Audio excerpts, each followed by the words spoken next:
Buenas tardes, jóvenes.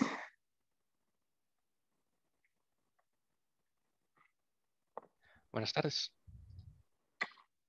Hola.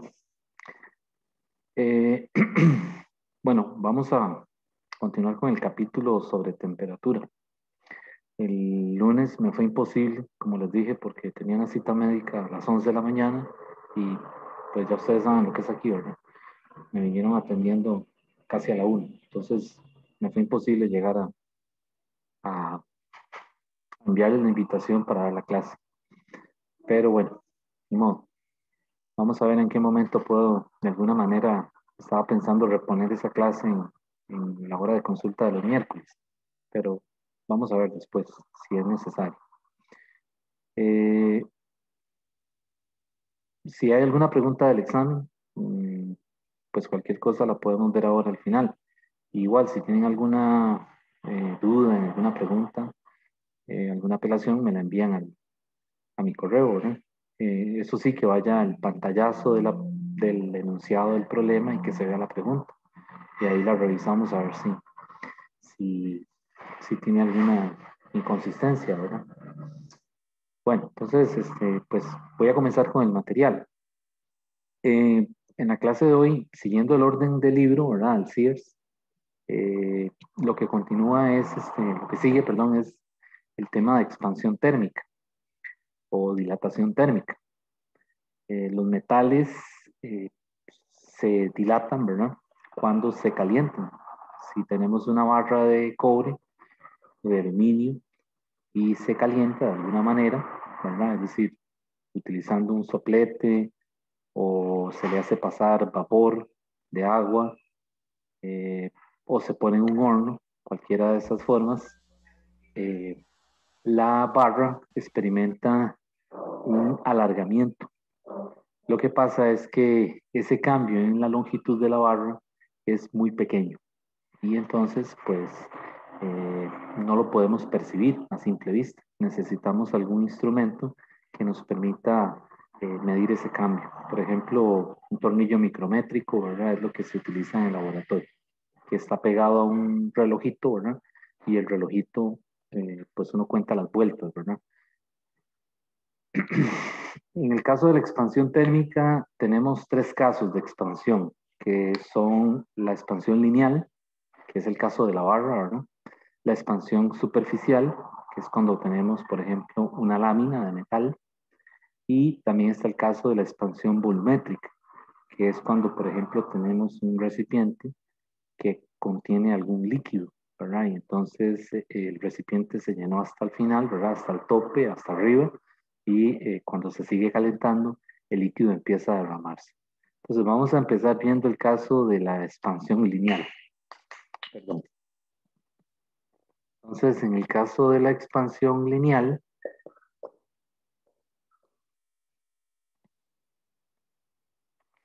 lo que vamos a tener es una barra, por ejemplo, una barra que está pegada a un soporte rígido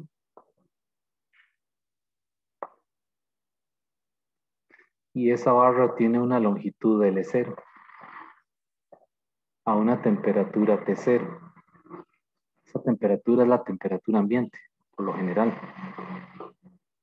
Temperatura ambiente que anda entre 20 y 25 grados Celsius.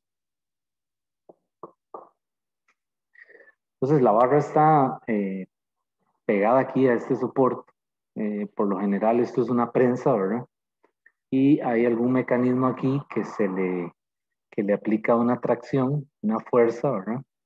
De tal manera de que deforma la barra. Eh, ok, y entonces lo que se observa mientras que se calienta, ¿verdad? Aquí se le aplica se calienta por algún mecanismo, ¿verdad? Ya sea un horno, como les decía, o algún tipo un mechero puede ser, ¿verdad? Un mechero como los que se usan en química. Y lo que se ve es que la barra, lo que se ve experimentalmente, es que la barra experimenta un alargamiento. Es decir, adquiere una nueva longitud L. Y este pedacito de aquí es el cambio en la longitud, delta L. Y ese delta L es muy pequeño, muy, pero muy pequeño. ¿Ok? Entonces, es posible que no se le aplique la fuerza, ¿verdad? Es decir, no necesariamente se tiene que aplicar una fuerza. Solamente con solo el hecho de calentarla, es decir, de colocar la barra en un horno, ¿verdad? Ya la barra se va a dilatar, es decir, va a experimentar ese cambio en la longitud, ¿verdad? Pero ahora más adelante vamos a ver un caso particular que se llama un esfuerzo térmico, que es que simultáneamente se le aplica una fuerza a la barra, de tal manera de que la deforma, y también se le provee calor, es decir, se calienta con un horno o con un mechero. En este caso que estamos viendo aquí, por ahora supongamos que la fuerza no está presente, mejor. Vamos a suponer únicamente que la barra se calienta. ¿Okay? Entonces, lo que se ve experimentalmente es que el cambio en la longitud de la barra, que yo le llamo delta L, es directamente proporcional, y voy a cambiar este símbolo, directamente proporcional a la longitud inicial de la barra por el cambio de temperatura experimentado por la barra, desde la temperatura ambiente hasta la temperatura que alcanzó cuando ella se calentó o cuando se colocó en el horno. Entonces, eso es lo que se ve experimentalmente. Mientras que el intervalo de temperatura no sea muy amplio. Es decir, que esto esté dentro de rangos del mismo orden de magnitud. Por ejemplo, qué sé yo llevé la barra de 20 o 25 grados Celsius, la calenté en un horno hasta 50 grados Celsius. O sea que el cambio en la temperatura son 30 grados Celsius. O la llevé inclusive a 80 o 90. Ok, pero lo que pasa es que si yo la tengo a temperatura ambiente y la pongo en un horno y la llevo, qué sé yo, a 1500 grados Celsius, que hay hornos que hacen eso, ¿verdad? Pues entonces vamos a ver ahora que hay un coeficiente, que ese coeficiente no se mantiene constante, sino que va a cambiar. Y necesitamos en este tema que estamos viendo ahora que el coeficiente que vamos ahorita a escribir sea constante. Y para que ese coeficiente se mantenga aproximadamente constante, necesitamos que ese intervalo de temperatura, ese rango, no varíe mucho. ¿Okay? Que esté, digamos, ahí en ese orden entre 20 grados Celsius, temperatura ambiente, y 80, 90 grados Celsius como máximo. ¿Okay? Entonces, este símbolo que ustedes ven aquí es directamente proporcional a, así se lee, directamente proporcional a. Entonces, ¿a quién? A la longitud inicial de la barra y al cambio de temperatura. Entonces, eso es lo que se ve en el laboratorio. ¿De acuerdo? Cuando se han hecho mediciones de esto, ¿verdad? Siempre que ese delta T se mantenga en ese orden de temperaturas, en ese intervalo, pues el incremento en la longitud aumenta con este producto. ¿Ok? El producto de la longitud inicial de la barra por el cambio de temperatura. Entonces, para quitar esa constante de proporcionalidad, resulta que el incremento en la longitud, y lo voy a escribir aquí arriba, se puede calcular concretamente de esta manera. Alfa, y por eso cambié el símbolo para que no lo vayamos a confundir, alfa por L0 por delta T. ¿Ok? Y ese alfa que está ahí es lo que se llama el coeficiente de dilatación. El coeficiente de dilatación térmica. Coeficiente de dilatación térmica. ¿Okay?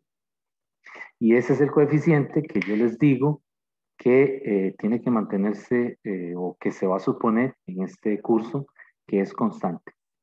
¿Ok? Exacto, es un número. Y otra cosa es que es característico del material que se está estudiando. O sea, el cobre tiene su propio alfa, y el aluminio y el hierro y todos los metales y las aleaciones de esos metales, ya el alfa ha sido calculado. Ok, este alfa es muy importante porque pues la gente que trabaja en síntesis de nuevos materiales necesita conocer los coeficientes de dilatación. Por ejemplo, la gente que hace metalurgia, ¿verdad? Trabajan mucho con los coeficientes de dilatación, porque muchas veces quieren, por ejemplo, hacer algún tipo de conexión o de pegue entre dos materiales y tal vez no quieren poner soldadura para unir esos materiales, sino que lo que quieren es usar dilatación para que esas dos piezas se peguen, se toquen, sin necesidad de meter soldadura digamos, en una rendija entre las dos piezas. ¿Ok? Entonces se necesita saber la naturaleza del material y el coeficiente para ver cuál se dilata más rápido. ¿Ok? Y en física, por supuesto, tiene aplicaciones, ¿verdad? En todo lo que tiene que ver con ciencia de materiales, en estado sólido, ¿verdad?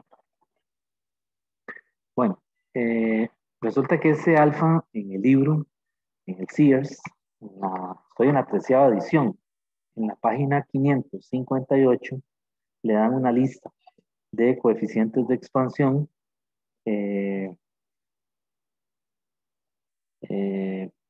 de coeficientes de expansión lineal. Okay, por ejemplo, ahí le dan el aluminio, el latón, que el latón es una aleación, ¿verdad? El cobre, el vidrio. Es decir, aquí el coeficiente, quería aclararlo también, ¿verdad? Porque al principio comencé hablando de metales. Y puede parecer que este alfa solo nos interesa en metales, y realmente no es así. Es decir, el coeficiente de dilatación se ha calculado en todos los materiales, perdón, que ha sido posible, ¿verdad? Inclusive hoy en día, hay mucho trabajo sobre el coeficiente en el caso del material óseo, ¿verdad? La célula de la que se componen los huesos. Entonces hay mucho trabajo en eso, en la parte de biofísica, ¿verdad? Porque pues ustedes saben que muchas veces hay que hacer algún tipo de injerto o algún tipo de operación en las articulaciones, ¿verdad? En rodillas, en codos, y necesitan poner alguna pieza, ¿verdad? Algún rodillo, de manera de que sustituya alguna parte del hueso, de la parte ósea, ¿verdad? Entonces, pues han utilizado diferentes polímeros para sintetizar esas piezas que luego el cirujano va a insertar ahí donde falta, ¿verdad? Entonces se necesita calcular el coeficiente de dilatación para hacer pruebas de temperatura y un montón de cosas, ¿verdad? Así que esto del alfa, de la dilatación, no solo tiene aplicaciones en la construcción, ¿verdad? En la ingeniería, sino también en un montón de áreas que, pues, en principio uno no esperaría que estén directamente relacionadas con física. Pero, pues, eso va a depender del interés de ustedes más adelante, ¿verdad? Si les llama la atención, si les interesa esta parte también, donde se usan mucho los coeficientes. Bueno, lo que les iba a decir era que pues ahí no solo hay metales, no solo se ha calculado el alfa de los metales y aleaciones, sino también, por ejemplo, el alfa del vidrio, o el alfa de la madera, o inclusive el alfa del corcho. El corcho tiene una particularidad, y es que cuando se calienta, en lugar de dilatarse, se encoge. ¿De acuerdo? Entonces, por eso es que sirve como material para los tapones de las botellas de vino, ¿verdad? Porque pues cuando exportan el vino va a sitios en donde hay cambios drásticos de temperatura. ¿Ok? Entonces ese corcho tiene que adaptarse a las situaciones o a las condiciones climáticas de ese lugar, ¿verdad? Entonces también eh, ha habido gente que le ha dedicado tiempo a esto, ¿verdad? A estudiar las propiedades de la dilatación o la contracción del corcho, ¿verdad? Bueno, ¿cuáles son las unidades del alfa? Que hemos estado hablando tanto de él ahora. Bueno, resulta que el alfa, si yo lo despejo de la ecuación, jóvenes, vean que si yo despejo el alfa de aquí, voy a hacerlo, me quedaría delta L en el numerador y abajo me quedaría L0 por delta T, ¿cierto? Entonces, las unidades del delta L son unidades de distancia, de longitud en este caso, ¿verdad? Que pueden estar en metros, milímetros, centímetros, ¿verdad? La longitud inicial de la barra, igual, son unidades de longitud. Y las unidades de un cambio de temperatura, pues ya dijimos que son Celsius, o Kelvin o Fahrenheit, ¿verdad? Pero en este caso vamos a usar Celsius. De tal manera de que si yo veo, si hago un análisis dimensional, pues vean que arriba son, por ejemplo, metros, si uso las unidades del sistema internacional. Abajo, para L0, son metros también. Y aquí serían grados Celsius. ¿Ok? Entonces, si yo cancelo esas unidades, resulta que las unidades del coeficiente son 1 sobre grados Celsius. ¿Ok? Y aquí en el libro, en este Sears en particular, ¿verdad? En la 13ª edición, hacen lo que yo les comentaba, que pasan el cerito, el superíndice, lo pasan de tenerlo atrás, lo pasan a ponerlo aquí adelante. ¿Ok? Simplemente para recordarnos de que se trata de un cambio. Entonces las unidades vienen a ser Celsius elevado a la menos 1.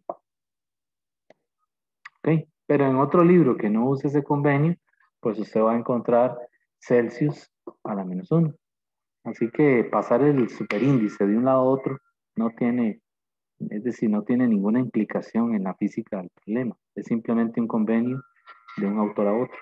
Pero por si lo ven, como les había dicho hace como una semana o dos, no es un error, sino que es un convenio que algunos autores usan para referirse o para especificar que se trata de un cambio de temperatura. ¿Ok?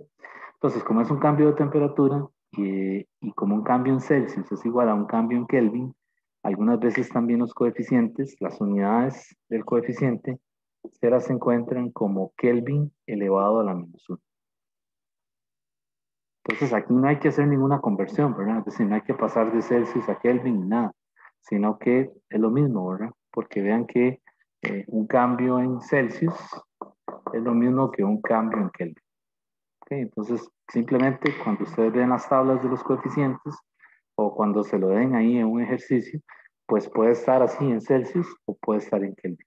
Es lo mismo, pero eso lo que quiere decir es que no hay que hacerle nada adicional al coeficiente que le dan. ¿Ok? Bueno, hasta aquí no sé si habrá alguna pregunta.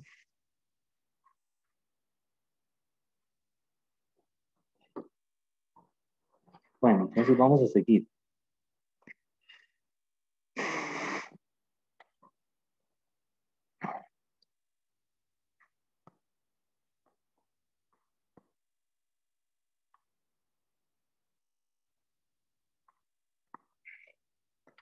Entonces, por ejemplo, esta ecuación, esta que puse aquí, el delta, voy a volverla a escribir de este lado. El delta L es alfa por L0 por delta T, ¿verdad?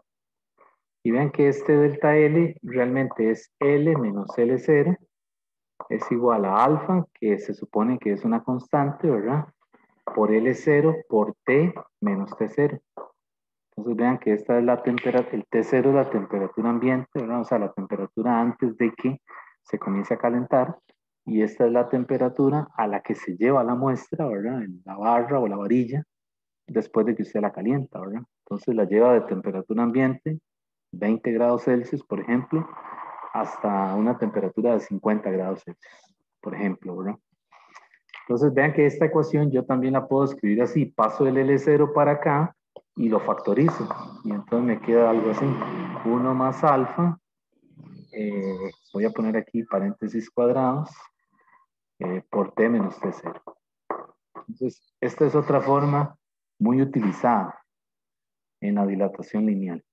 Esta también, ¿verdad? Pero esta es muy utilizada porque algunas veces, en el caso de algunos materiales, imagínense, por ejemplo, el caso de una arandela o de un aro, ¿verdad? Un aro tiene un diámetro D, ¿verdad?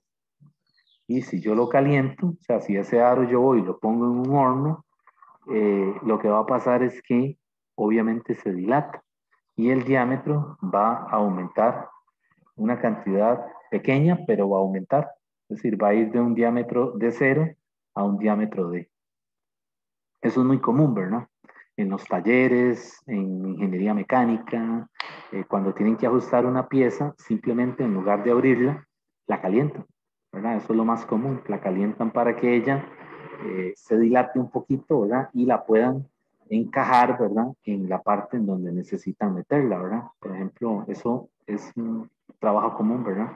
En los talleres cuando hacen el famoso anillado, eso es lo que hacen, ¿verdad? Calientan las piezas para que dilaten un poquito y luego hacerlas, ¿cómo se dice?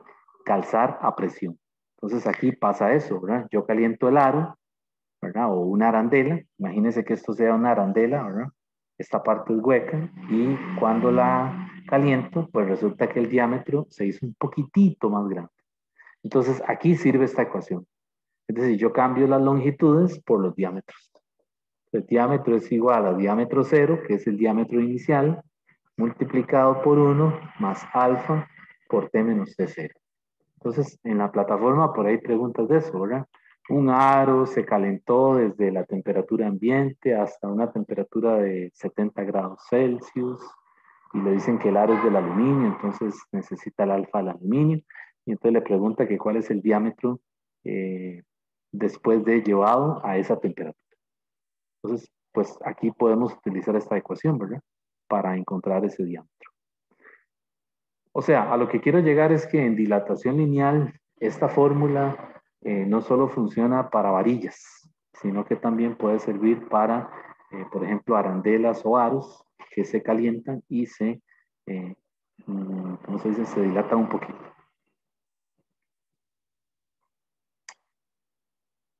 ¿Okay? Bueno, otra cosa que les iba a comentar es que el alfa, pues nosotros lo vamos a trabajar como una constante, ¿verdad? Es decir, ya en la tabla están los valores de los alfa de diferentes materiales. Por ejemplo, ahí en esa tabla del libro de Sears, en esa tabla estoy en la página 558, por ejemplo, le dicen que el aluminio, el alfa del aluminio es igual a 2.4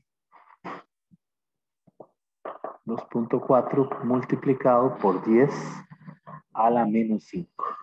¿Qué unidades? Kelvin a la menos 1. Hay veces le ponen paréntesis o 2.4 por 10 a la menos 5 Celsius a la menos 1. ¿Ok? Ese alfa es aproximadamente constante en ese rango de temperaturas que les digo yo, es decir, en donde no hayan cambios drásticos.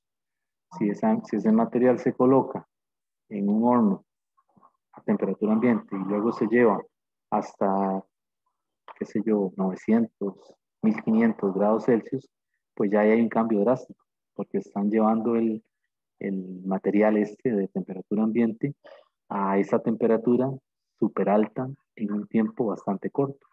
Ya en la industria, ¿verdad?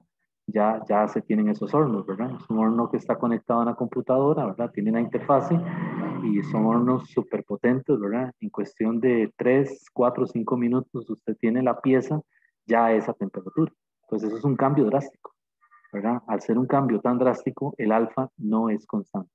Es decir, el alfa comienza a volverse una función de la temperatura. O sea, ya no es una constante, sino que alfa se vuelve una función de t. Y ahí entonces ya, pues el problema se pone más interesante. Es decir, ya pues no podemos usar esta ecuación así de sencilla. El delta L igual a alfa por L0 por delta T, sino que pues vamos a tener que utilizar el cálculo, la herramienta del cálculo, integrar o derivar para poder resolver un problema de estos. Pero bueno, eso va a quedar para el curso de termodinámica, cuando lleguen ahí, ¿verdad? Entonces vean que aquí, si yo despejo el alfa, como lo hice ahora, lo puedo escribir también así, ¿verdad? 1 entre L0, delta L entre delta T, ¿verdad? Cuando el alfa es una constante, ¿de acuerdo? Es un número, es una constante. Pero si alfa es una función de la temperatura, que son los casos reales, ¿verdad? Esta expresión se puede escribir como 1 sobre L, 0, derivada de L, respecto de la derivada de la temperatura. Y entonces ya ahí el problema, pues ya cambia, ¿verdad? Porque entonces ya aquí en este caso estamos diciendo que alfa varía. Alfa es una función de la temperatura. ¿Ok? Entonces vean cómo cambian las ecuaciones, ¿verdad? Digamos cuando se toma el límite, ¿verdad? Aquí lo que estamos haciendo es usando la definición de la derivada, ¿verdad? Tomando el límite para escribir estos cambios finitos, ¿verdad? Finitesimales, pasarlo a cambios infinitesimales, ¿verdad? O en notación de cálculo, ¿verdad? Con derivadas. Derivada de L respecto de T. Y aquí le está diciendo que la longitud se vuelve una función de ¿quién? De la temperatura. Para yo poder hacer la derivada, ¿verdad? Con respecto a la temperatura. ¿Ok? Inclusive esta misma expresión yo la puedo escribir en notación más general todavía utilizando las derivadas parciales. La notación de las derivadas parciales, que por ahí ya ustedes las han visto, ¿verdad? Cuando calcularon, ¿cómo se llama? Incertidumbres en el laboratorio de física 1, pues en cálculo 3 le van a enseñar esta notación. Me imagino que ya la están viendo o ya la vieron. Y entonces esta derivada yo la puedo poner así también, como derivadas parciales. Entonces es un caso todavía más general que este que estamos viendo aquí. Ok, entonces bueno, lo que quiero es que vean cómo esto se puede ir complicando un poquito más, ¿verdad? Cuando se hacen cuando se hace este paso, ¿verdad? De tener un valor que es constante en un intervalo de temperatura que no refleja cambios drásticos de temperatura. ¿Y qué pasa cuando el alfa se vuelve una función de la temperatura? Pero como les decía, a nosotros nos interesa este caso, ¿verdad? Este caso de aquí. Ok. Bueno, esa es la expansión lineal.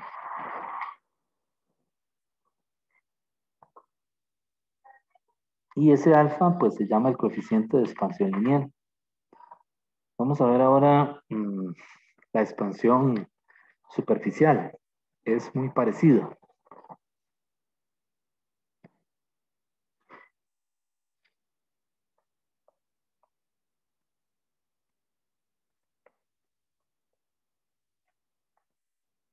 En la expansión superficial,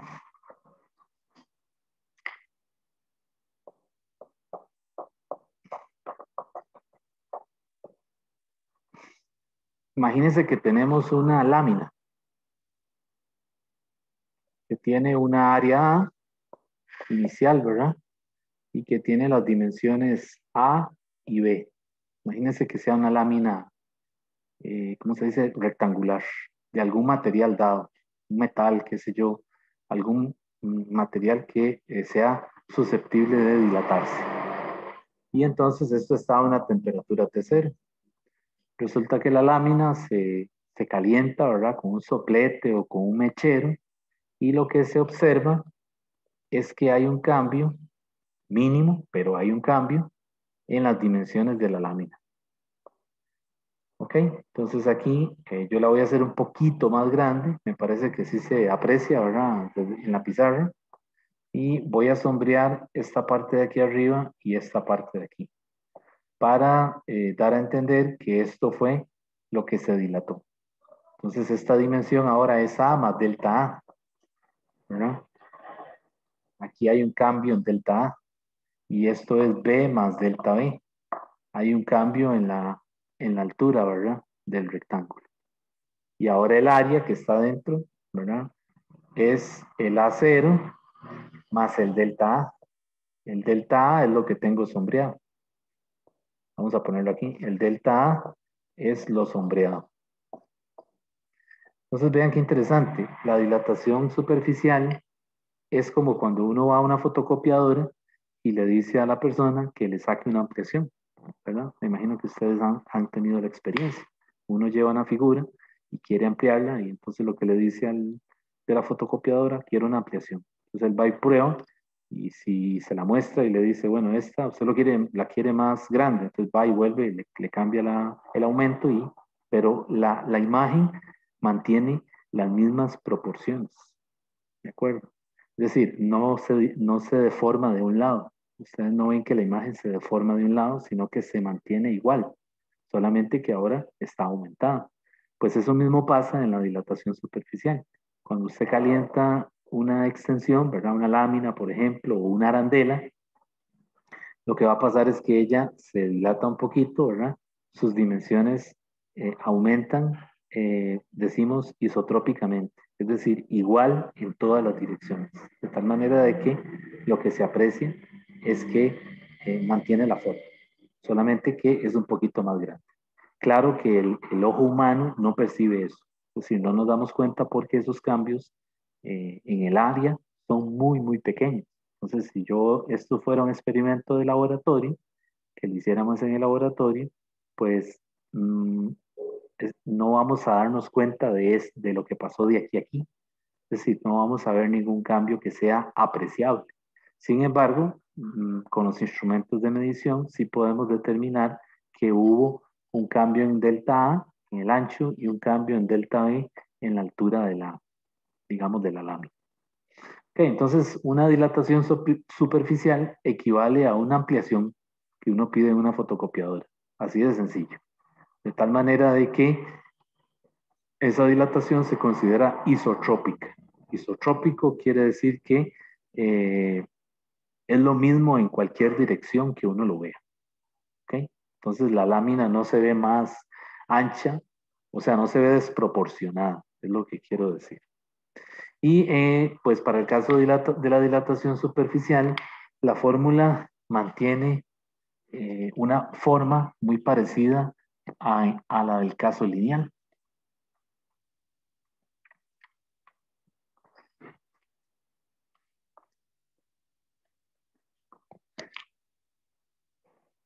Pues en el caso lineal, la dilatación lineal es delta L es igual a alfa 0, perdón, alfa por L0 por delta T, ¿verdad? Esto es en una dimensión. Ok, vean lo que pasa ahora en dos dimensiones. El delta A es igual a 2 alfa, aparece un 2 ahí, ¿verdad? Por el A0 por el delta T. Y esto corresponde a dos dimensiones.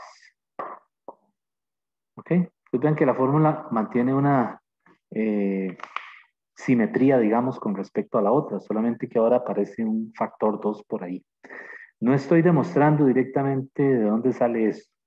Es decir, lo estoy poniendo así casi que por arte de magia, pero pues más adelante en el curso de termo le podrían también justificar un poco de dónde sale esto. Por ahora solo necesitamos usarla así, ¿verdad? Para efectos del curso. Ok, entonces vean que el alfa sigue siendo el mismo, ¿verdad? El alfa corresponde al material. Es la misma varilla de longitud L, 0, ¿verdad? De cobre. Y aquí el alfa, si es una lámina de cobre, pues el alfa sigue siendo lo mismo. Es decir, el alfa es característico de cada material en cuestión, ¿verdad? Bueno, y el otro caso que quería comentar es el caso de la dilatación volumétrica. La dilatación volumétrica. ¿Okay? En el caso de la dilatación volumétrica, imagínense, por ejemplo, un recipiente de cristal, ¿verdad? Por ejemplo, los recipientes que se usan, la cristalería que se usa en química, ¿verdad? Las probetas, los beakers. Eh, imagínense un recipiente de estos que esté lleno de un determinado líquido. Y entonces lo que va a pasar es que cuando ese recipiente se caliente, cuando esa probeta, por ejemplo, con un líquido se calienta, pues se dilata tanto la probeta, el material del que está hecho, que es el vidrio Pyrex, y también se dilata el líquido. Lo que pasa es que el líquido se dilata más rápido que el sólido. Y por eso, si la probeta está llena hasta el tope, lo que va a pasar es que cuando se caliente, ¿qué va a pasar? Se derrama, ¿verdad? Entonces, ese es el fenómeno que queremos estudiar ahora en dilatación volumétrica. Vamos a tener ahora un cuerpo sólido, puede ser, ¿verdad? Podría ser un cubo o podría ser una esfera. Imagínense un cubo, ¿verdad? Que tenga los tres lados iguales. Bueno, no soy malo dibujando. A, B y C, ¿verdad? Entonces, cuando se caliente, pues va a experimentar un delta U, es decir, un incremento en su volumen. Entonces, el cubo tenía tres lados iguales, ¿verdad? Entonces, el volumen es A a la 3, suponiendo que sean tres lados iguales, ¿verdad? Entonces, cuando yo lo caliento, pues experimenta un incremento en el volumen que va a ser un delta U. Y ese incremento en todas las dimensiones del cubo es isotrópico. O sea, lo que se va a ver es un aumento en el volumen como un todo del cubo. ¿Ok? O el caso de una probeta, ¿verdad? Que tiene algún líquido, ¿verdad? Y entonces se calientan ambos, ¿verdad? La probeta junto con el líquido, ¿verdad? En un experimento. Y el líquido tiende a derramarse porque se dilata más rápido. Entonces, el vidrio del que está hecho, el instrumental que se usa en química, es un vidrio especial, ¿verdad? Porque es sintetizado pensando en minimizar los efectos de la dilatación. Entonces, lo que no se quiere es que la dilatación en el instrumento influya en las mediciones que se están haciendo directamente en química, ¿verdad? Entonces, toda esta cristalería, llámese probetas, balones, beaker, todo eso, ¿verdad? Que usan en química o en farmacia, ¿verdad? En todos los laboratorios donde manipulan reactivos, todo eso es, esa cristalería es en vidrio Pyrex. Y no es cualquier Pyrex, ¿verdad? Es un vidrio especial a prueba de eh, el fenómeno de dilatación. ¿Okay? Igual, todo lo que usan, por ejemplo, en cocina, ¿verdad? Los recipientes estos de vidrio que usan por ejemplo, hacer panes y eso, los famosos Pyrex, ¿verdad? También están pensados en eso, están pensados en que pues se van a colocar en un horno, ¿verdad? El horno va a elevarse la temperatura considerablemente para poder cocinar el producto, ¿verdad? Lo que están haciendo y entonces se necesita que el material, el vidrio, sea no solo a prueba de que se agriete o que se reviente, sino también que no se expanda o que si se expande sea lo mínimo. Entonces, bueno, hay toda una industria, ¿verdad? Acerca de la fabricación de este vidrio, ¿verdad? Este vidrio eh, que minimiza los efectos de la dilatación. Entonces, la dilatación algunas veces es un fenómeno que es necesario que se dé, por ejemplo, en aplicaciones en ingeniería, ¿verdad? Lo que les decía de que hay dos piezas que es necesario que se junten, ¿verdad? O que se toquen para sellar ese espacio vacío, ¿verdad? Sin necesidad de tener que colocar otro material de relleno adicional, ¿verdad? Sino que simplemente se toquen eh, sus, sus dos extremos, ¿verdad? Bueno, en el caso de la dilatación volumétrica, vean que la ecuación mantiene también una forma muy parecida al caso de la dilatación lineal y superficial. Vean la dilatación volumétrica. Es delta V, ¿verdad? Es un incremento en el volumen, mantiene este patrón, ¿verdad? Y aquí sería ahora, adivinen qué, en lugar de un 3 sería, de un 2 ya lo dije, sería un 3 alfa B0 delta T. Y este es el caso en tres dimensiones.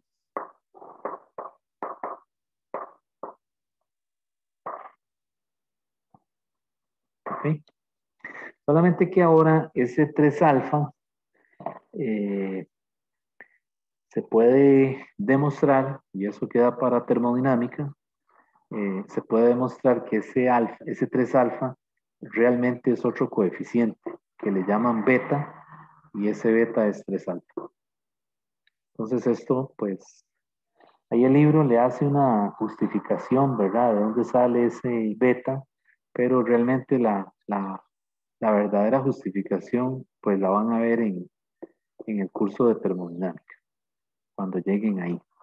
Entonces, esta ecuación, pues se puede escribir como delta V es igual a beta B0 por delta T. ¿Ok? Y entonces en la tablita que les comento ahí en la página 558, también le dan el beta de diferentes sustancias, por ejemplo, el beta del etanol, el beta de la glicerina, el beta del mercurio. Por ejemplo, el beta del mercurio, lo hemos venido estudiando desde que eh, comenzamos con fluidos. El beta del mercurio es 18 por 10 a la menos 5. 18 multiplicado por 10 a la menos 5. ¿Qué unidades tiene beta? De las mismas que alfa. En este caso sería Kelvin a la menos 1 o Celsius a la menos 1. Cualquiera de los dos. Y vean que aquí es 18, no es 1.8, ¿verdad? Entonces, algunas veces hay que tener cuidado con esto, ¿verdad? Porque, pues aquí le están dando el 18 sin el punto decimal, ¿verdad? Si uno se lo agrega, pues entonces va a cambiar el exponente aquí arriba, ¿verdad? Ya no va a ser menos 5. ¿Ok? Entonces, eso es importante. En la plataforma hay veces le dan los beta o le dan el alfa sin el punto decimal. Y entonces no lo vieron o se les fue, ¿verdad? Y le pusieron un punto aquí. Y resulta que cuando hace el cálculo, pues le da otra cosa, pero esa otra cosa es otra opción de la plataforma. Entonces la marca uno y realmente está incorrecto. Entonces cuando vayan a usar el coeficiente, el alfa, vea bien, asegúrese que si tiene el punto decimal o si se lo están dando así, ¿verdad? De esa manera. El número, ¿verdad? Como tal, multiplicado por, por el exponente de base 10.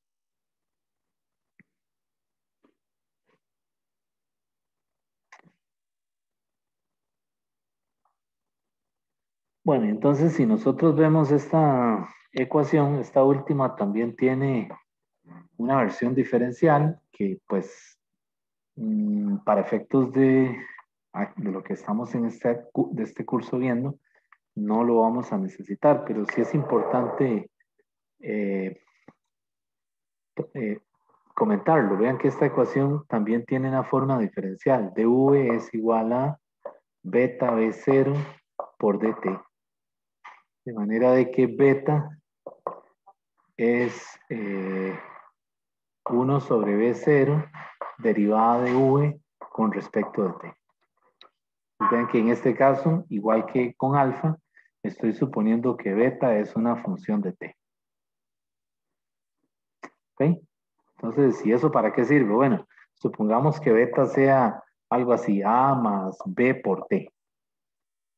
Entonces yo podría sustituir esto aquí en el beta.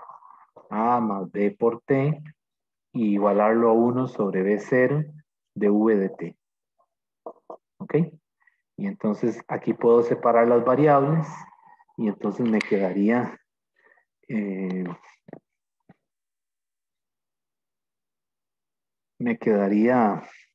algo que yo puedo integrar. O sea, me quedaría algo así.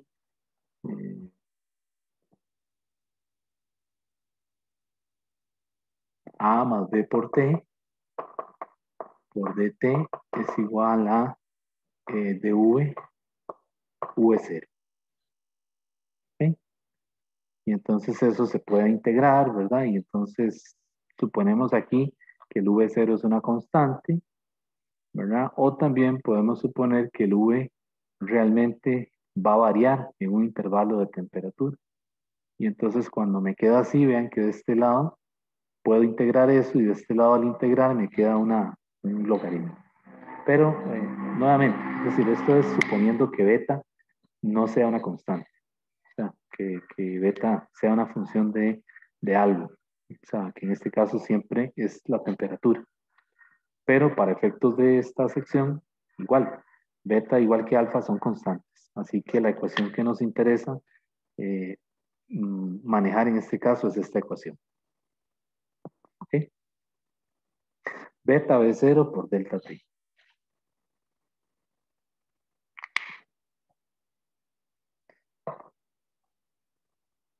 Bueno, y a este beta se le llama el coeficiente de expansión volumétrica, ¿verdad? Al alfa le llaman el coeficiente de expansión lineal y a beta el coeficiente de expansión volumétrica.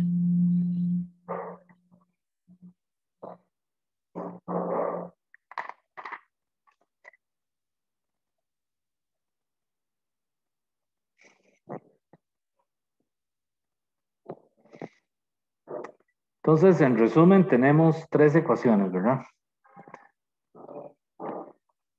De esta sección tenemos básicamente estas tres ecuaciones. Delta L es igual a alfa L0 delta T, delta A igual a 2 alfa A0 delta T y delta V igual a 3 alfa o beta de una vez, ¿verdad? Pongámosle beta, B0 delta T. Esas son las tres ecuaciones más importantes de la dilatación. ¿Okay? La otra cosa que les iba a comentar es lo de los esfuerzos térmicos. Entonces, el esfuerzo térmico, cuando escuchen esa palabra, es cuando se tiene, digamos, la barra y se le aplica una fuerza, que fue lo que yo dije al principio, ¿verdad? Y luego lo quité. Entonces, ese es otro caso, digamos, que está relacionado con la dilatación. Pero ahí se le está aplicando una fuerza de tracción al alambre directamente. Entonces, no solo su longitud no solo está cambiando debido a que se está calentando, sino también que obviamente se le está aplicando un agente externo que está deformando la barra. Entonces, es otro problema que es de mucho interés, ¿verdad? Cuando hay un agente externo que también hace que la longitud de la barra cambie.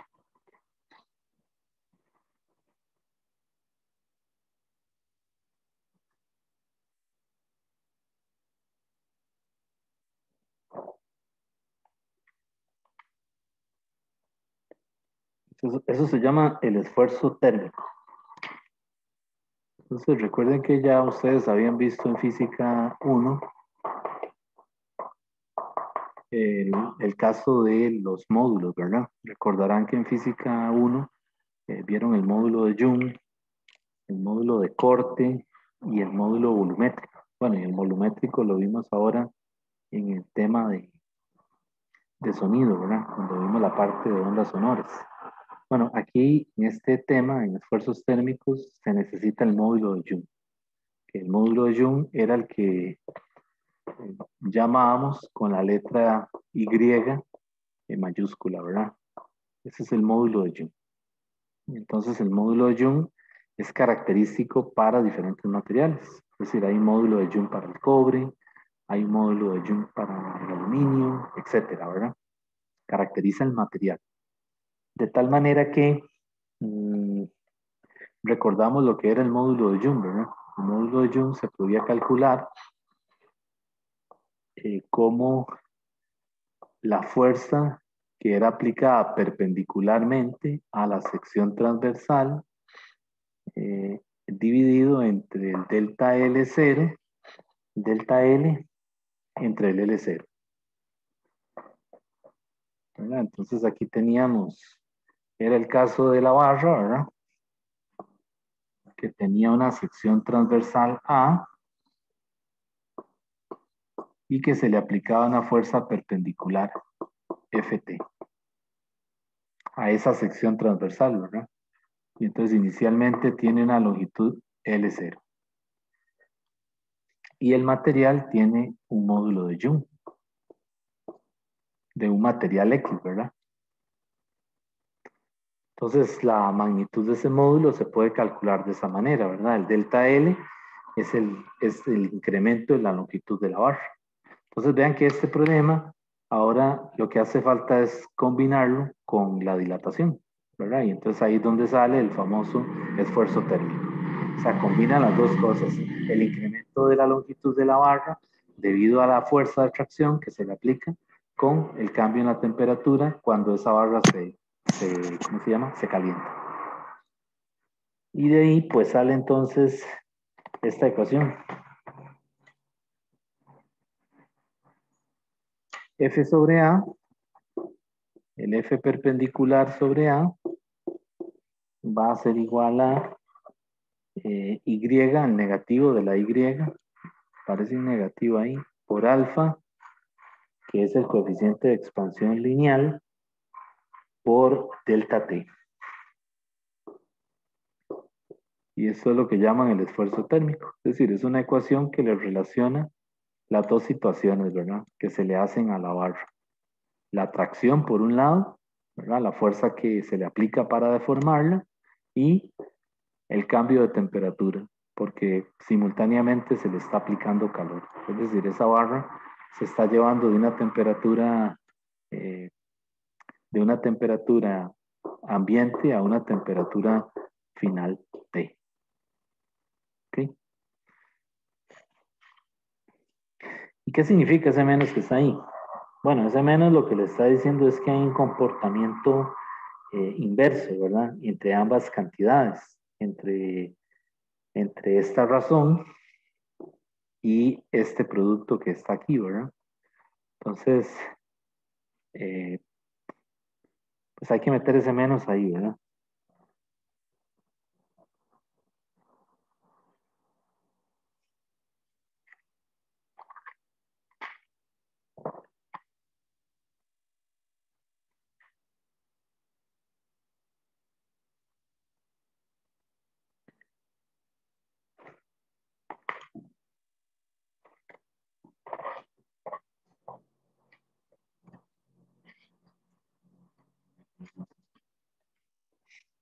Ahí en el libro también le comentan, y por ahí andan preguntillas de eso en la plataforma, le comentan el caso de la expansión térmica del agua.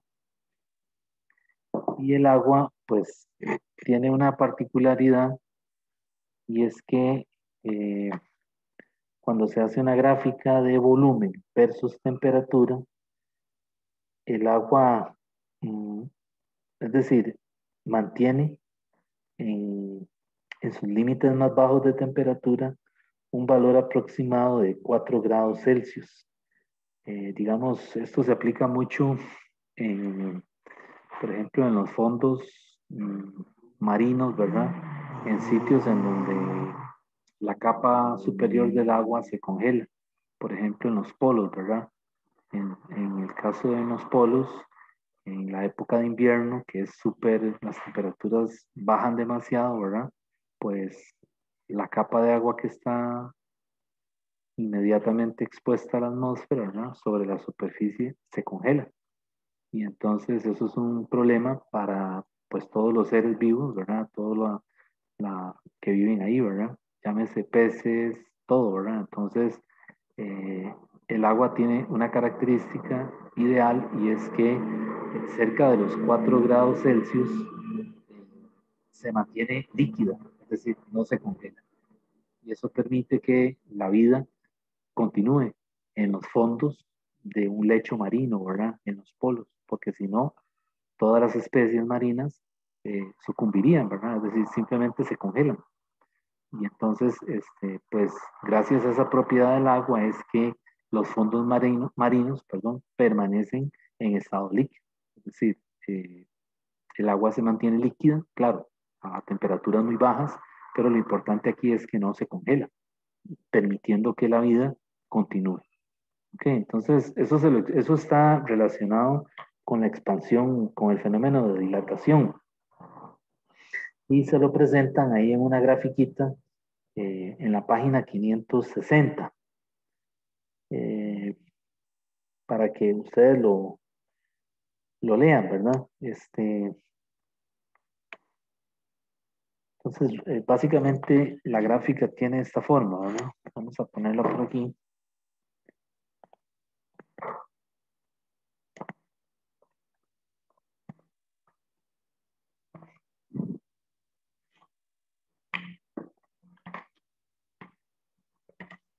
Una gráfica de volumen en centímetros cúbicos versus temperatura en grados Celsius, resulta que más o menos la gráfica empieza entre 1.002 y 1.001. Entonces, entre estos dos puntos, ¿verdad? Esto no son 1000, es 1.001. El comportamiento de la curva comienza a ser algo así.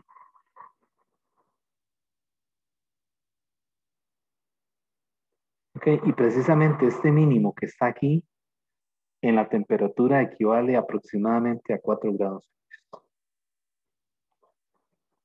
Y ese es un comportamiento general del agua. Okay, no se cristaliza, se mantiene líquido. Okay, entonces, pues eso hace que los fondos marinos, aunque están muy fríos, ¿verdad? En esos inviernos drásticos, ¿verdad? Por ejemplo, en los polos o en sitios donde las temperaturas bajan demasiado, los fondos marinos se mantienen líquidos. O sea, no congelan completamente.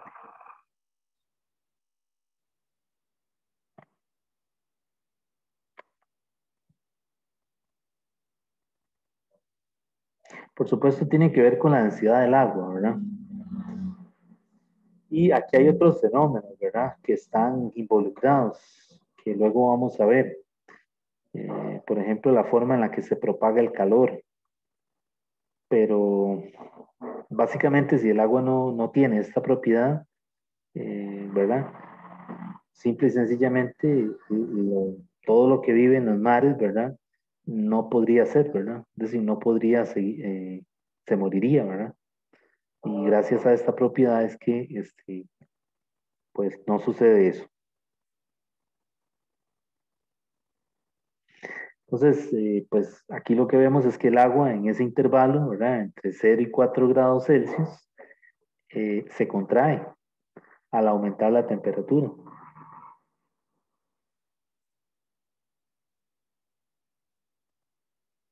Y entonces, por arriba de 4 grados Celsius, el agua se expande al calentarse.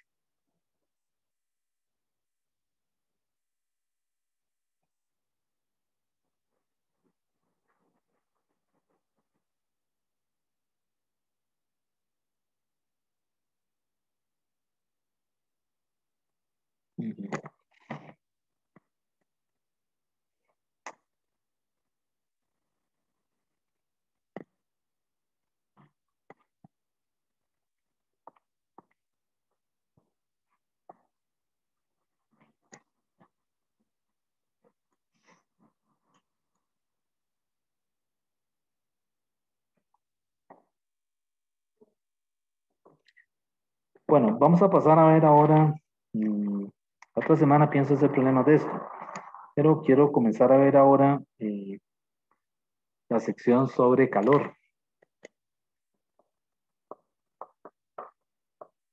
cantidad de calor. ¿Okay? Entonces, ya habíamos visto la ley cero de la termodinámica, ¿verdad? Que era la forma, era el enunciado, perdón, que nos permitió definir el concepto de temperatura. Ok, entonces ahora necesitamos distinguir entre temperatura y calor. El calor vamos a denotarlo con la letra mayúscula Q. Ok, entonces queremos distinguir estas dos cantidades en física que en la vida cotidiana se usan indistintamente con un significado subjetivo y que muchas veces es erróneo, ¿verdad? Es decir, intuitivamente lo que pensamos acerca de estos conceptos mmm, no siempre son los correctos, ¿verdad? Entonces, primero que todo, perdón, las unidades. La temperatura está en Celsius, ¿verdad? O está en Kelvin. El calor, las unidades del sistema internacional son los joules. Pues en el sistema internacional la temperatura está en Kelvin y el calor está en joules. ¿Ok? Pues para comenzar, las unidades no son las mismas. Ahora, la temperatura es una medida, es un número producto de una medida directa. Es decir, se utilizó un instrumento de medición, un termómetro, para registrar el valor, para registrar un número. ¿De acuerdo? Cuando ese menisco se estabiliza en el termómetro, se hace una lectura visual o el termómetro se lo dice, si es digital, le dice el valor es este, es un número, ¿verdad? Y lo que quiere decir es que el sistema está en equilibrio térmico, ¿ok? Cuando se hace la medición. Recuerden que equilibrio térmico implica igualdad de temperaturas. En el caso del calor, vean que el libro utiliza el término cantidad de calor. ¿Y por qué se refiere a una cantidad de calor? Porque el calor realmente es una transferencia de energía.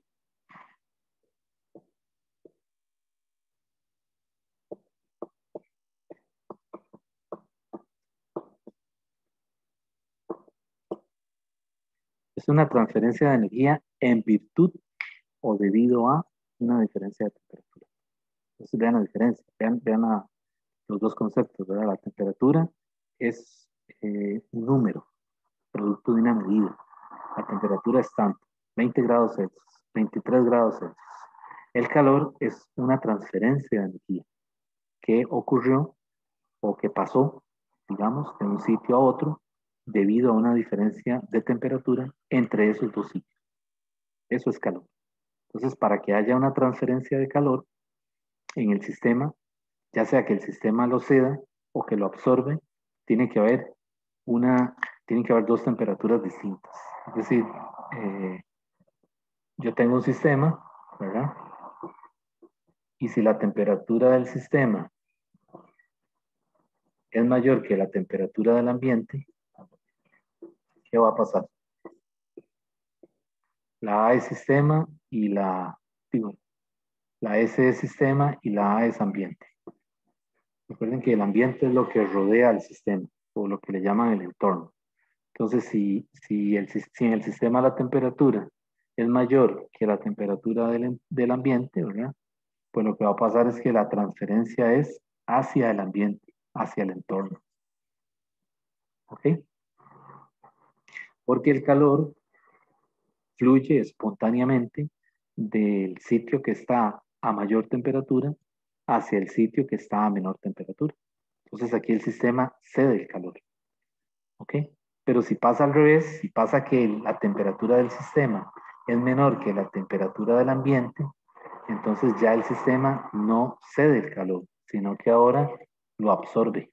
¿Ok? Entonces cuando lo cede, suponemos que es negativo.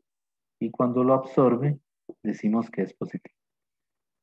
Entonces vean cómo el calor no es una energía que tiene uno acumulada o que tiene almacenada ahí, guardada, como cuando uno guarda unos ahorros en una caja y que nadie se los toca. No, es erróneo pensar en el calor, es erróneo pensar que el calor es energía almacenada. Eso es un concepto completamente falso. ¿Ok? Entonces no pensemos en el calor como en física 1, en el caso de la energía potencial, que era una energía que tenía un cuerpo en virtud de la posición donde estaba en un sistema de referencia. Aquí no, aquí el calor es una transferencia de calor. O sea, es una transferencia de energía que ocurrió. Es energía en proceso de tránsito.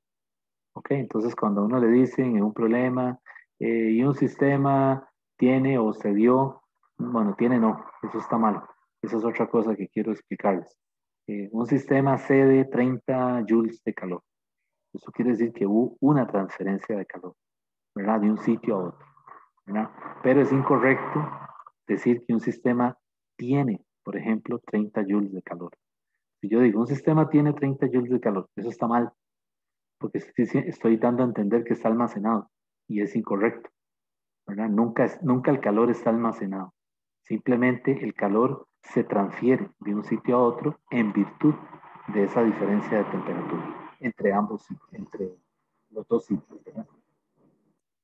Por eso es que el calor en el siglo XIX y XVIII fue muy difícil entenderlo, porque las primeras teorías del calor suponían que era una propiedad inherente del cuerpo, ¿verdad? Y no es así, es una transferencia de energía que sale del sistema o el sistema lo absorbe, ¿verdad? Debido a esa diferencia de temperatura. Entonces, de ahora en adelante no hay que decir tengo calor. Cuando la gente dice, es que tengo mucho calor, ¿no? No tiene sentido, ¿verdad? Porque no es algo que usted tenga almacenado, sino es una transferencia, ¿verdad? Ok, bueno, entonces quería aclarar eso acerca del calor y la temperatura, ¿verdad? Porque usualmente tendemos a confundirlo, ¿verdad?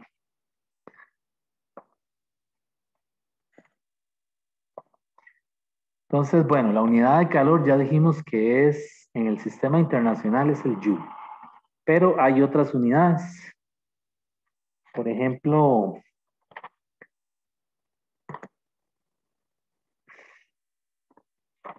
hay una unidad que se llama la caloría. Una caloría es igual a 4.186 joules. Y esto depende del libro. Depende del libro, se lo van a encontrar tal vez como 4.187 joules, 4.190 joules. Por ejemplo, esto lo usa el Sears. Pero el Serway, si alguien lee por ahí, va a ver que el valor es 4.187. Y en el Resnick usan 4.190. Eso corresponde a que esa caloría pues se ha medido de diferentes formas a través de diferentes experimentos y aparece en estos los handbook, ¿verdad? De física y química, pues se han reportado diferentes mediciones, ¿verdad? Y entonces pues aquí todavía no se ponen de acuerdo, ¿verdad? Entonces usamos pues el valor del libro de texto. En este caso es 4.186. También hay una unidad que es una kilocaloría. Pero ya ustedes conocen el prefijo kilo, que es 1000. Así que estos son 10 a la 3 calorías. Y eso serían 4.186 joules. ¿Ok? Bueno, esas son unidades. El sistema inglés tiene también sus propias unidades de calor, solamente que como ya ahora, pues en todos se usa el sistema internacional, pues el sistema inglés lo único malo que tiene es que solo los ingleses lo usan, ¿verdad? Pero sí hay unidades también de calor en ese sistema.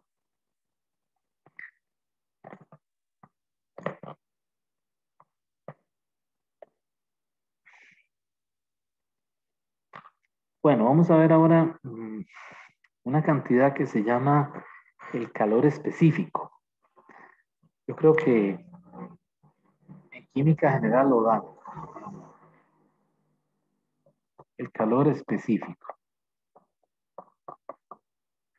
El calor específico lo vamos a denotar con una letra minúscula C y está relacionado con el calor Q a través de la ecuación Q igual a mc delta T. ¿Ok? Esta M es masa de la sustancia,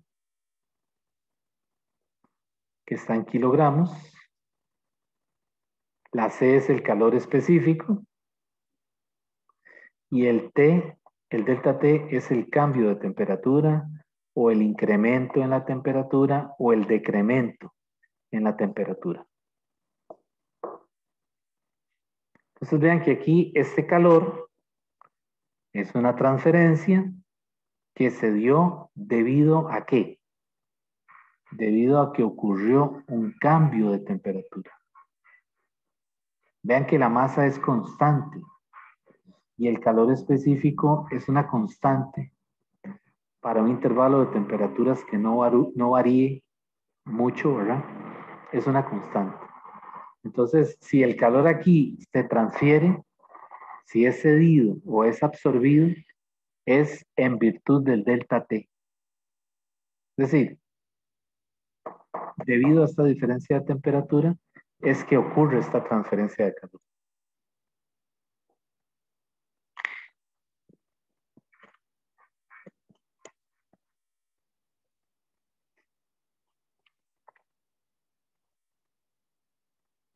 Entonces vean que el calor puede ser positivo, ¿verdad? Si delta T es positivo. Y para que ese delta T sea positivo, ¿qué tiene que ocurrir? Que la temperatura final tiene que ser mayor que la temperatura inicial. Y entonces aquí decimos que el sistema que entra calor al sistema. Entra calor al sistema o al cuerpo o a la sustancia, como le quieran llamar, ¿verdad? Vean que cuando yo hablo de la sustancia, nuevamente, una masa que tiene, una sustancia que tiene una masa M, no me estoy refiriendo específicamente a un líquido. Aquí, en estos capítulos, cuando hablamos de la palabra sustancia, en general podemos estar hablando de un gas, de un líquido o de un material que está sólido, ¿verdad? Entonces hay que tener eso en cuenta, ¿verdad? Entonces, si este delta T es mayor que 0, hay un incremento en la temperatura y por lo tanto entra calor al sistema, ¿verdad? Y eso se refleja en un aumento en la temperatura. Y si Q es menor que 0, perdón, y si Q es menor que 0, Q es menor que 0 si delta T es menor que 0. Y para que esto sea menor que 0, el T final tiene que ser menor que el T inicial. Y aquí entonces, ¿qué estamos diciendo? Más bien sale calor. Sale calor del sistema. Pues aquí el sistema lo absorbe. ¿Ok? Aquí lo absorbe. ¿Y aquí qué pasa? Lo cede. Entonces aquí el cuerpo, ¿qué le sucede? Se calienta. ¿Y aquí qué le pasa? Se enfría. Pero entonces vean ahora esas palabras, ¿verdad? Ya ahora esas palabras, frío y caliente, ya adquieren una connotación distinta a la que le damos, ¿verdad? Ya aquí sabemos que un cuerpo se enfría porque cede calor. Y ese delta T es un decremento de temperatura. O bien un cuerpo se calienta porque absorbe calor. Y entonces ese delta T es un aumento de temperatura. Ven, entonces ahora cuando hablamos de que un cuerpo se enfría o se calienta, sí, ya ahora sí le damos un sentido preciso, ¿verdad? Un significado preciso al término, ¿verdad? Porque lo estamos asociando con un cambio, una variación en la temperatura, ya sea un aumento o una disminución. Pero ya estamos justificando por qué se calienta o por qué se enfría. Ya sabemos que es que ocurrió una transferencia de energía por calor debido a una diferencia de temperatura. ¿Lo ven? Ahora sí adquiere sentido. Pero si uno dice, es que eso está caliente o eso está frío, no estamos diciendo nada, ¿verdad? En física necesitamos ser más específicos, ¿verdad? A la hora de referirnos a esos términos.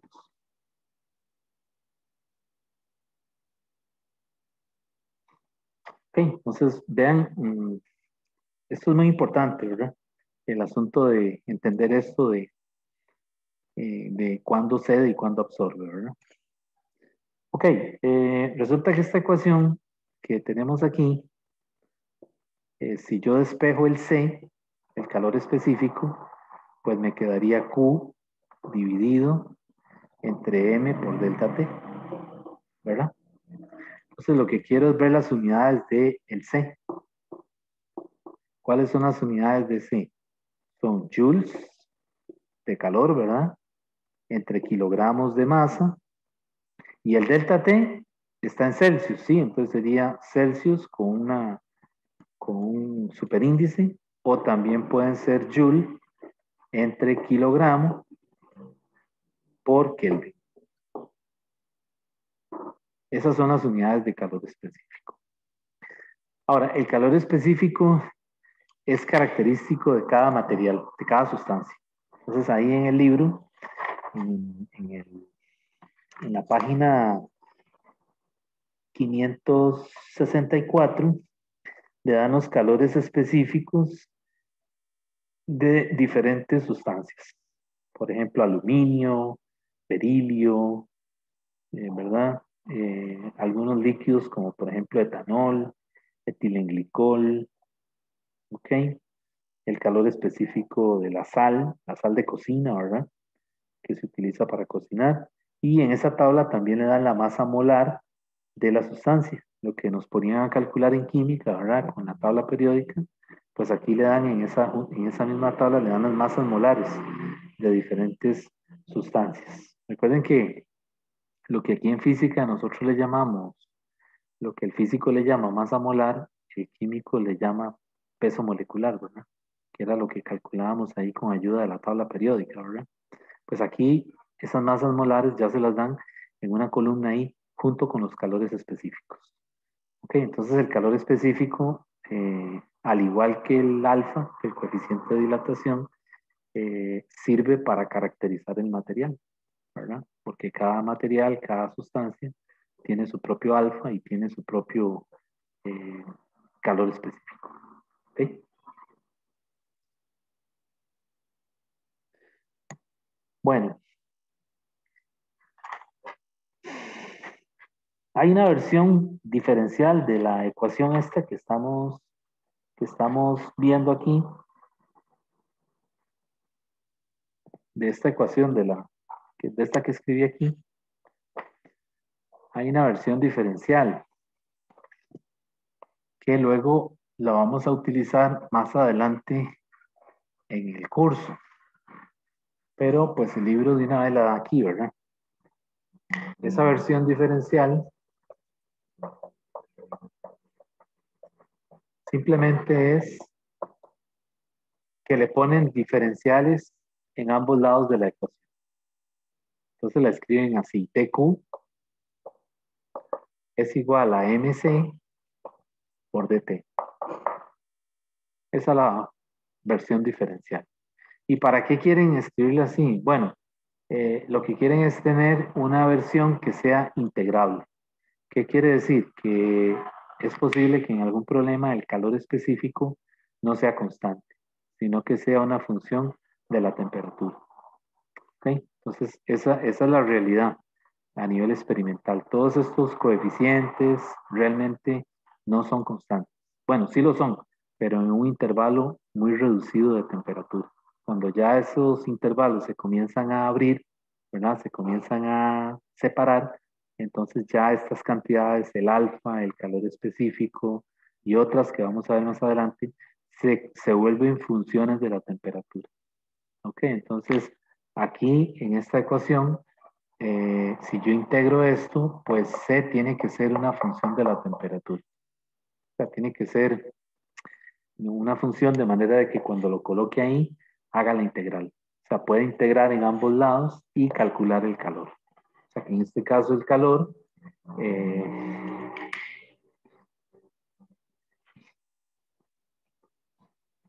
puedo también obtener ese calor por integración. ¿Ok?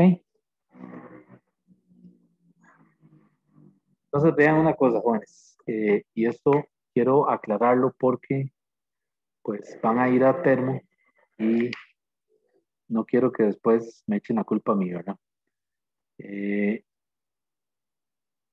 el calor, ya dijimos que es una transferencia de energía, ¿ok? No es algo que yo tenga almacenado, como que lo tenga ahí en la bolsa del pantalón guardado, sino que es una energía térmica en proceso de tránsito, o sea, pasó de un sitio a otro. Bueno, resulta que el calor, matemáticamente hablando, es un diferencial que le llaman inexacto, ¿ok? No voy a entrar en esos detalles porque eso es material de termo, pero es un diferencial inexacto. Y los diferenciales inexactos tienen la siguiente propiedad.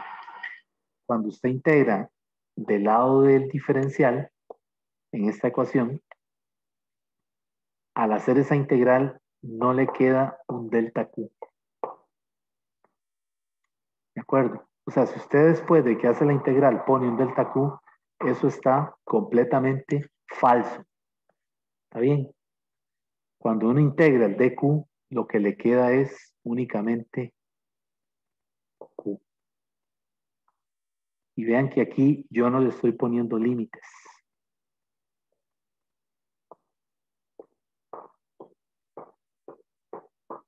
Ojo, no hay límites. ¿Está bien? Igual cuando usted integra trabajo, pero eso en física 1 no nos lo dijeron, eso le da a usted de una vez el W, no le da delta W.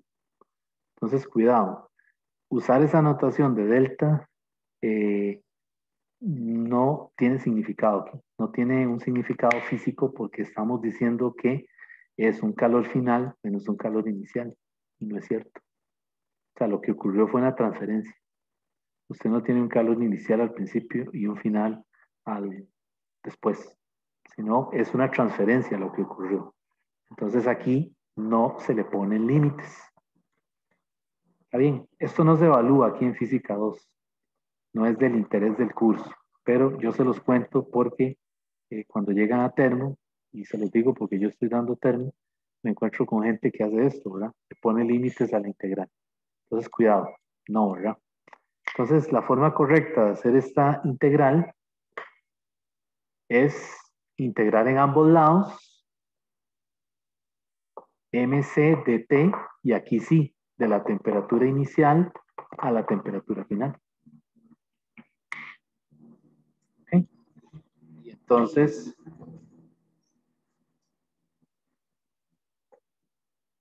de aquí paso aquí, y aquí me quedaría m, es la masa de la sustancia. Imagínese, por ejemplo, que usted tenga un recipiente con, no sé, 50 gramos de hielo o 50 gramos de agua. Es una constante, lo puedo sacar fuera de la integral. Entonces me queda desde la temperatura inicial a la temperatura final del C, que va a ser una función de T. No conozco esa función, no sé qué clase de función es, por dt. ¿Okay? Y así yo podría calcular esa transferencia, esa transferencia de calor. Entonces esa integral me da esa transferencia. Ok, ya si me dicen, por ejemplo, que que C es, vamos a decir, A sobre T, por poner un ejemplo, ¿verdad? ¿Qué pasaría? Entonces, que el Q sería M por la integral desde T inicial a T final de A entre T por dt. Y esa A, supongamos que es una constante, ¿qué pasaría entonces? Que me quedaría M por A, ¿verdad? Y me queda la integral de dt sobre T, de T inicial a T final. ¿Y esa integral cuánto da? ¿Cuánto da esa integral?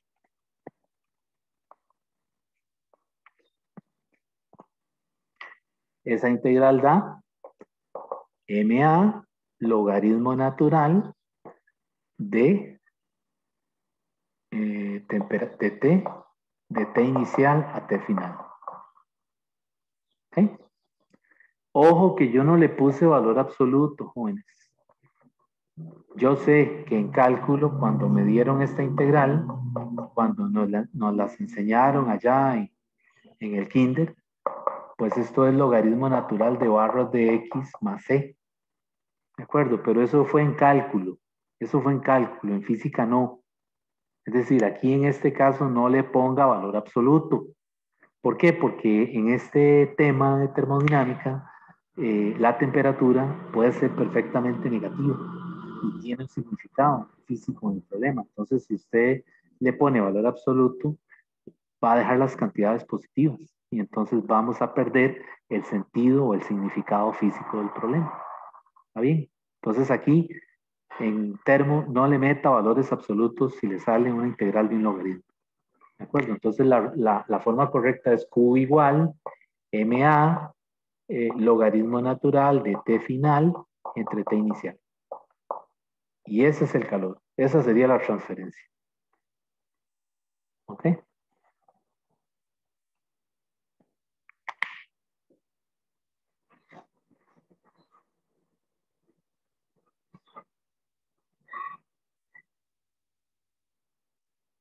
Entonces, erróneamente, como les decía, la gente creía que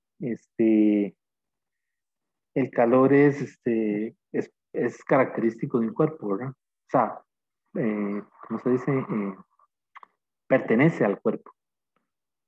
Y lo veían como que si fuera un fluido, ¿verdad? Un fluido que tiene el cuerpo. No es así, ¿verdad? Bueno, lo último que les quería contar, y ya como por aquí voy acabando, es que también hay una cantidad, y esto es lo último que voy a ver, es para no dejarlo botado, para no verlo, que no me quede ahí, porque está relacionado. Ya con esto termino.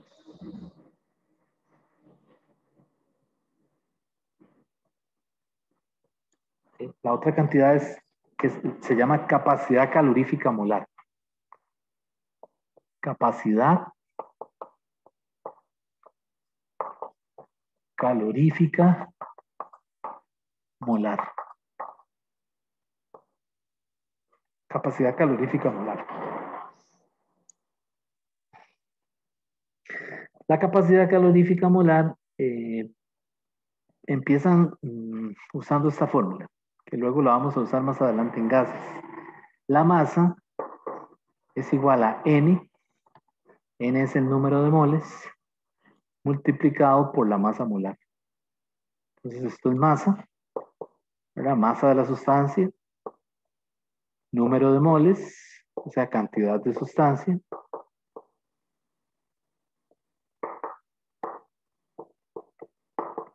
y esto es masa molar. ¿Ok?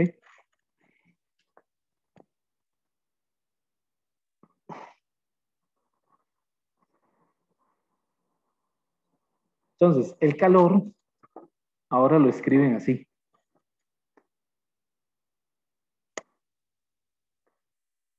Yo lo escribí como mc delta T, pero entonces ahora vean que yo lo puedo escribir de esta manera.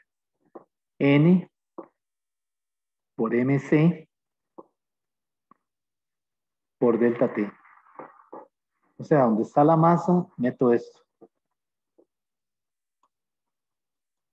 ¿Está bien?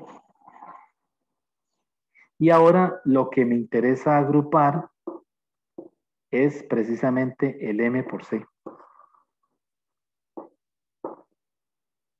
Y esa cantidad que yo puse en un cuadrito, en ese cuadrito, la masa molar por el calor específico, eso se llama capacidad calorífica molar.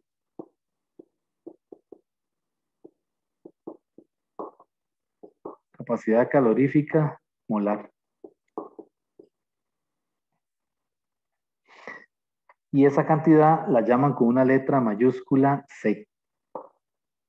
Entonces, cuidado, no confunda esta C mayúscula con la C minúscula, que es calor específico.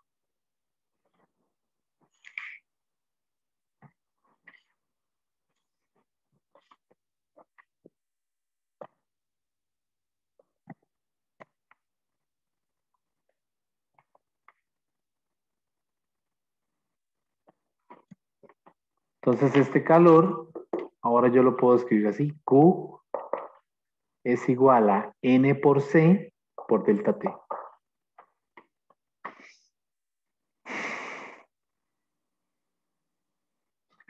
Y hay una tabla en el libro donde le dan las capacidades caloríficas molares de diferentes sustancias. En la misma tabla donde le dan dos calores específicos y la masa molar, al lado también en la última columna, le dan la capacidad calorífica molar de la misma sustancia en cuestión, ¿verdad?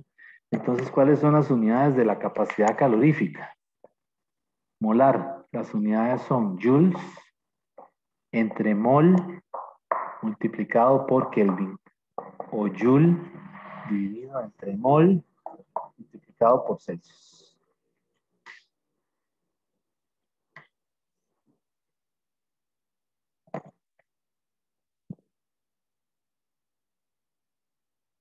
Entonces, la capacidad calorífica molar,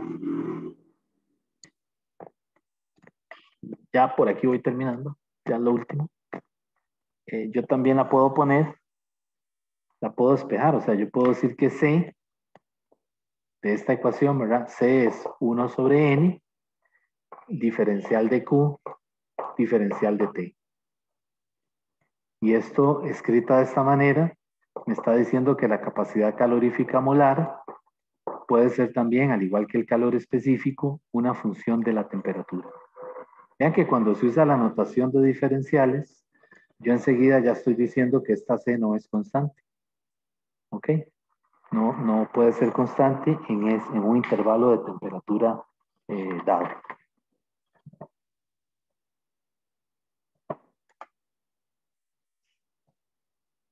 Bueno, jóvenes, este era el material que quería mostrarles hoy. La próxima semana, el lunes, Dios mediante, vamos a hacer problemas de esto, ¿verdad? De la parte de dilatación, y también continuamos con esto de calor, porque ahora, más adelante viene una sección que es de calorimetría, para, digamos, para cuando uno tiene una mezcla, ¿verdad? Tiene ya agua, hielo, y echa también un cilindro de algo, de algún material, o una pieza caliente de algún material, y agita la mezcla y quiere ver qué pasa, ¿verdad? Es decir, cómo calcular la temperatura de equilibrio eh, que nos da la ley cero de la termodinámica, ¿verdad? Entonces ahora queremos juntar eso, queremos juntar la ley cero con esto de los calores, ¿verdad? Para comenzar a calcular temperatura de equilibrio en una mezcla, ¿verdad? Bueno, no sé si hay alguna pregunta del examen o alguna pregunta en general.